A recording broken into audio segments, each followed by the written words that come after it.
Have you ever wondered if Jesus cares about you, if he sees you, if he knows the places that you've been, what it's like for you to be you?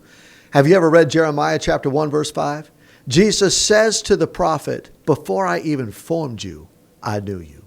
Psalm 139, I fashioned you in your mother's womb before one of your days ever came to be. God says, I did it. How about John 15:16, where Jesus says to the boys, the disciples, you didn't choose me. I chose you, and I appointed you to go and bear fruit that will last.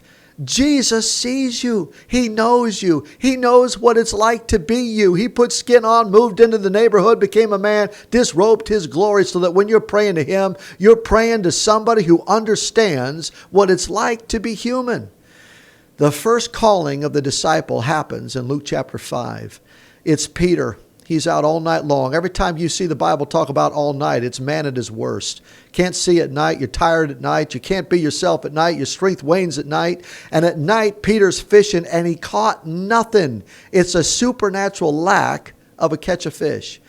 And there in the morning, Peter's on the shoreline. He's tending his nets. He's going to turn it in. He works all night, sleeps during the day. He's got a small business, but there's a roar, an jet engine roar of a crowd coming to the very shoreline, and it's this rabbi named Jesus.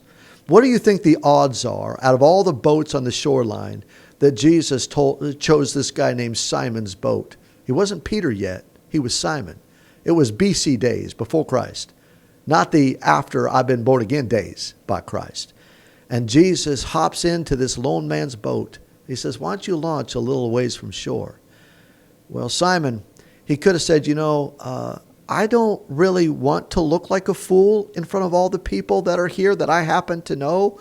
And then Jesus takes it further. He says, why don't you let down your nets for a catch? Now, Simon has a choice.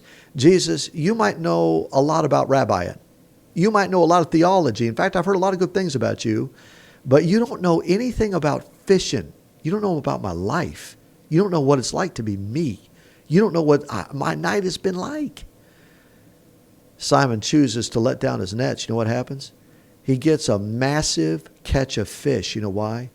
Jesus controls everything. Time, gifting, talent. He knows precisely where his kids are at all times. When he's ready to tap you, he's going to tap you. When you're in waiting, then wait correctly. Wait with your eyes fixed on him. The eyes of the one who's fixed on him knows he's the author and finisher of their faith. They know that he's the Alpha and the Omega. The word starts with him and ends with him. Whatever he says, that's the final word, and it goes. Simon is going to try to pull up the net, but the net's going to tear. And when it tears, he's going to get down on his knees and he's going to say, Lord, away from me, because he knew who was in the boat. Could you imagine how many times Simon looked up at that night sky and saw all those stars and said, God, if you're real, could you make yourself real to me? God, if you're ever going to come and you're going to rescue us, could you do it in my generation, in my lifetime?